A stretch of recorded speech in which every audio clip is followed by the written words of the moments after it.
Namo Amida Butsu. Hey everyone, thank you so much for dropping by this video. I'm smiling big because I haven't made a video in a while. I'm feeling inspired, so away we go. So first of all, I would also like to add to my, you know, reverence to Amitabha Buddha, my reverence to Guan Yin, who just touches my heart deeply. Namo Guan Shi Yin Pusa. And that's part of what this video is going to be about is it okay to offer reverence to other Buddhas or not? Or just Amida or Amitabha Buddha? But before we go any further, I think it's very important to attend to a very important issue, and that issue is I'm not a Buddha. I'm not an enlightened, perfected being. I'm also I'm also not a lineage teacher in any particular lineage. So whatever I have to say is just my view. And I think that's true of every being who is not a Buddha yet, that whatever they're expressing is just their view, but I'll just keep it about me. I'm just going to share my views here. But I first think actually I'm going to share my experience, which is there are, in Jodo Shinshu, there are specific teachers, modern teachers, and specific writings that can feel very constrictive and dogmatic. Uh, um, I once posted in a Shin Buddhist group this beautiful video that someone had made a graphic of the Pure Land, like this computer, very realistic looking CGI. It was gorgeous. And the moderator refused to post it because he said this particular description was based on the shorter sutra, and he said in our school we only focus on the larger sutra because that's the one that Shinran said was the most important. I was pretty shocked by that, but you can. Not all Jodo Shinshu is like that, but there is this this deep contraction that can happen in Jodo Shinshu, and I would say in any system, any religion, any tradition, any group. So to address this topic, I'm going to quote from the Kyogyo Shinsho, which is Shinran Shonin's from Jodo Shinshu, the primary text.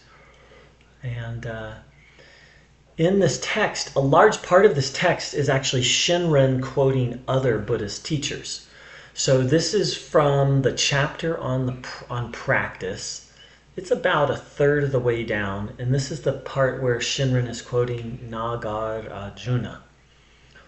And someone asked Nagarjuna, when persons simply hear the name of these 10 Buddhas, and I don't know which 10 that's referring to, hold steadfast to them and keep them in their hearts, they immediately attain non-retrogression. And then in brackets it says in progress, I don't know what that means, but towards the supreme perfect enlightenment. Does one also attain non-retrogression with the names of other Buddhas and Bodhisattvas? So I guess in Nagarjuna's tradition, you're only supposed to focus on these particular 10 Buddhas, where in conservative Jodo Shinshu, you're only supposed to focus on or revere Amitabha Buddha. And so this person is basically asking, hey, for these, can we focus on beings other than these 10 Buddhas within the tradition Nagarjuna was teaching in? And Nagarjuna responded, it is thus. When saying their names, one thinks single-heartedly on Amida, the other Buddhas, and the great Bodhisattvas, one attains the stage of non-retrogression. One should revere and pay homage to Amida and the other Buddhas and say their names. So,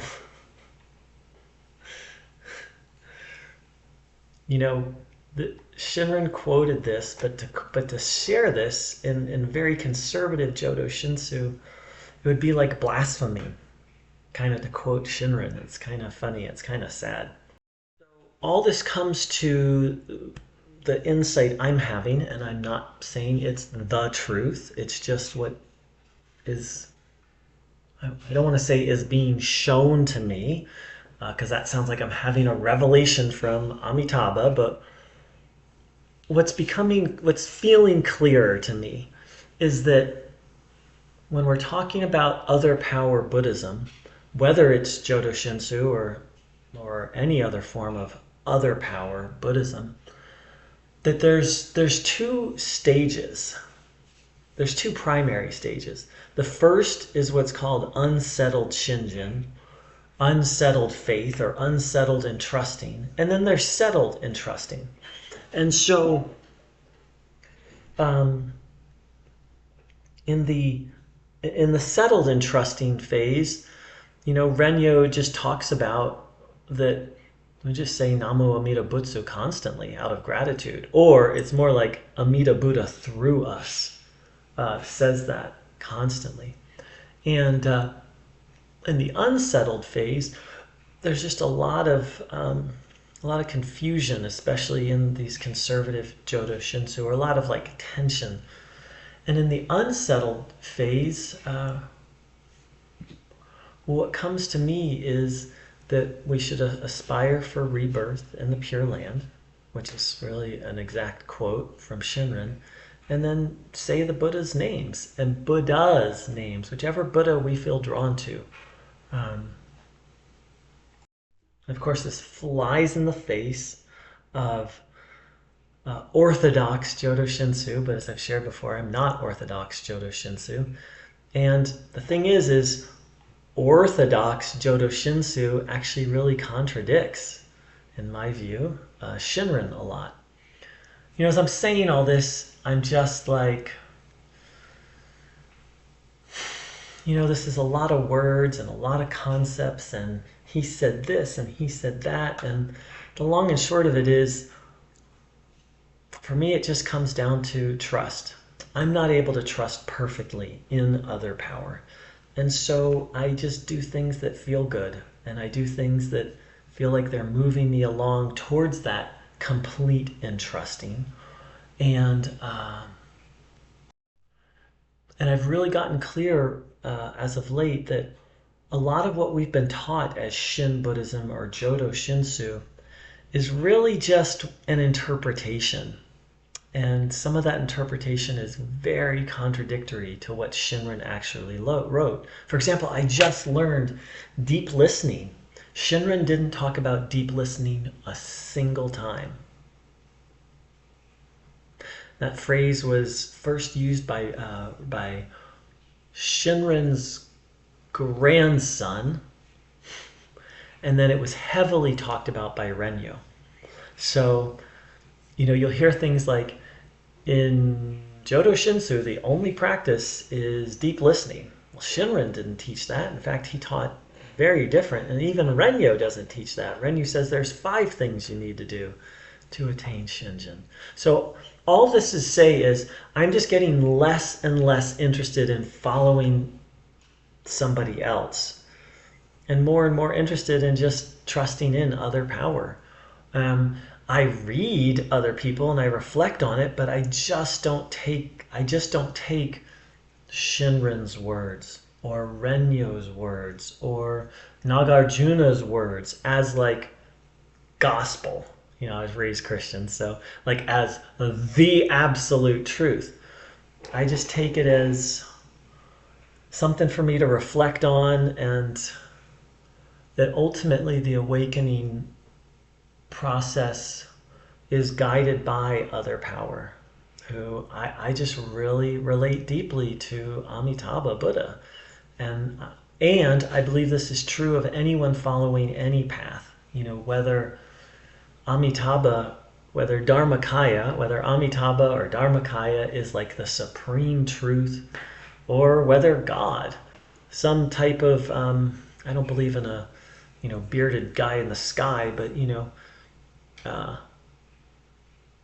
maybe a non-theistic view of God, like the Hindus have, like this all-pervasive eternal energy is the supreme truth. I'm just convinced whatever the big it is, that it's guiding all of us. and revealing to all of us, and that that's the real path, is to trust in it and be guided by it. So to conclude where I started with, I'm not a Buddha. I'm not a lineage Buddhist teacher. Not that that would mean that I was speaking the truth. Then I would just be hopefully accurately representing a particular tradition. I'm just a guy who's been around the block. You can explore lots of different paths. You can see my angel picture up there. You can see my picture of my main teacher up there. I've got my Buddhist altar over there, and I'm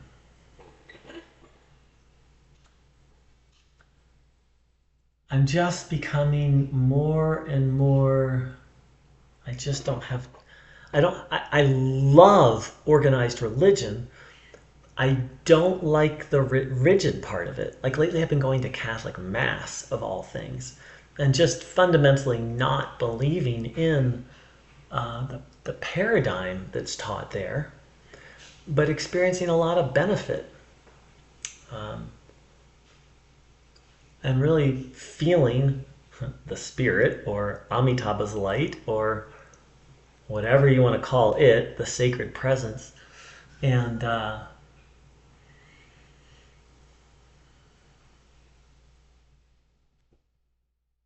it's not that I'm saying let's throw all this stuff out, but for me, I'm throwing out the idea that any one book or teacher or tradition is the only way, the um, like they say, like it's the shit. Like the word shit has kind of so many meanings, but one of them is like, oddly enough, one of the slang meanings of the word shit is like the best. And so I just can't take any of these teachers as being like the shit. Like because I'm sick of opinions. I'm not sick of opinions. I'm sick of opinions that don't recognize that they are opinions. And I do it myself. I try to be conscious of that and do it less and less. But that's where the problems start for me. And other Power-Buddhism, Shin-Buddhism, Jodo Shinshu is in this day and age, and probably soon after, maybe right from the start. Maybe Shinran had some of this going on right from the start. But I'm reminded of what Honen said. Well, Honen once said, until we actually, and I'm paraphrasing here, but he said, until we actually arrive in the Pure Land, nobody knows for sure. I'm paraphrasing very badly, but the essence is that until we're like standing there in front of Amitabha Buddha, no one knows. And I would add to that, like until we are a Buddha ourselves, then we just don't know. Hopefully we're getting closer to knowing, but that's my view. And I believe that's what the Buddha actually taught. I've been studying the Theravada, the Pali Canon, and so those are some of my thoughts on things. I hope they're helpful. I'm sure they're going to piss some people off. I'd be excommunicated. There's some Jodo Shinshu. There's some Shin Buddhist or very conservative Jodo Shinshu groups that like wouldn't allow me to come for saying such things. I've experienced it before. There really is. I don't know how pervasive it is in the Jodo Shinshu, organized Jodo Shinshu world, but there are groups that are like beyond rigid. Like,